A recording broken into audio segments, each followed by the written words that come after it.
প্রতি শুক্রবার দুপুরে এই বাজারে নেমে আসে মানুষের ঢল। কেউ দৃষ্টি প্রতিবন্ধী, কেউ মানসিক ভারসাম্যহীন, কেউ আবার ভবঘুরে বা ভিক্ষুক। বয়স যাই হোক, তাদের উদ্দেশ্য একটাই, একবেলা পেট ভরে খাওয়া। এখানে লাগে না কোনো টাকা, নেই কোনো শর্ত। শুধু এসে বসলেই থালায় তুলে দেওয়া হয় গরম ভাত, মাছ, সবজি কিংবা খিচুড়ি। খাওয়া দাওয়া খুব ভালো দেয়, খায়া আমি চলে যাই, কোনো টাকা বসে কিছু নেই না। আমি আসি জীবনে খাওয়া দাওয়া খুব ভালো করে খাই। কুড়িগ্রামের উলিপুরের হাতিয়া ইউনিয়নে দেখা যায় এমন দৃশ্য।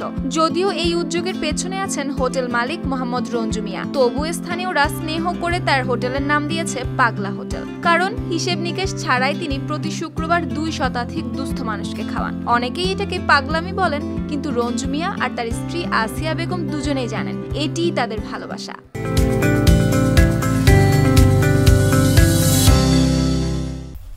আমি ঢাকায় ছিলাম, ঢাকার ফুটবলের বাড়ি গেছিলাম, ওখানে মালিকে খাওয়ায়। ওটা দেখি আমিও দেশে এসে আমার হোটেলে চলে গেছি।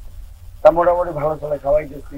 গরিব বুঝি অসহায় মানুষ, পাগল অনেক দূর থেকে আসি, তারা খায়। আমাকে অনেক ভালো লাগে। আমার বউ হেল্প করে এই ব্যাপারে, আমাকে অনেক হেল্প করে, আমার ভালো লাগে। তবে অবাক হবেন জেনে, তাদের নেই কোনো সন্তান সন্ততি। তারা বিয়ের পর সিদ্ধান্ত নিয়েছিলেন প্রতিদিনের আয়ের অংশ থেকে 300 টাকা আলাদা করে রাখার। সপ্তাহ শেষে সেই সঞ্চয়ে রান্না করবেন দুস্থ মানুষের জন্য। সেই থেকে শুরু, যা চলছে আজ অবধি। আমার অনেক দিনের স্বপ্ন এটা যে আমি ঢাকায় দেখছি এরকম খাওয়ায়, তা আমি চালাইতেছি, তা চলতেছে মোটামুটি ভালো খাইতেছে, সমস্যা নেই।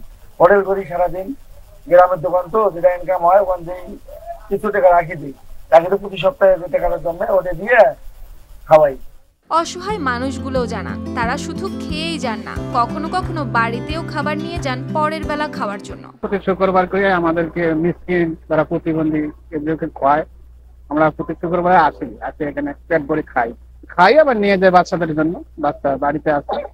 স্থানীয়রা জানান বহু বছর ধরে তারা এই মানবিক উদ্যোগটি দেখছেন। তাদের মতে সমাজের বিত্তবানরা পাশে দাঁড়ালে আরো বড় পরিসরে এগোনো সম্ভব। এতে যেমন খাবারের পরিমাণ বাড়বে, তেমনি সুবিধাভোগীর সংখ্যাও বৃদ্ধি পাবে। পাশাপাশি উদ্যোগটি স্থায়ীভাবেও চালিয়ে নেওয়া সম্ভব হবে। এখানে দীর্ঘদিন থেকে ওই পাগলা, অসহায়, প্রতিবন্ধী এদেরকে বিনামূল্যে দীর্ঘদিন থেকে খাওয়ায় আসতেছে।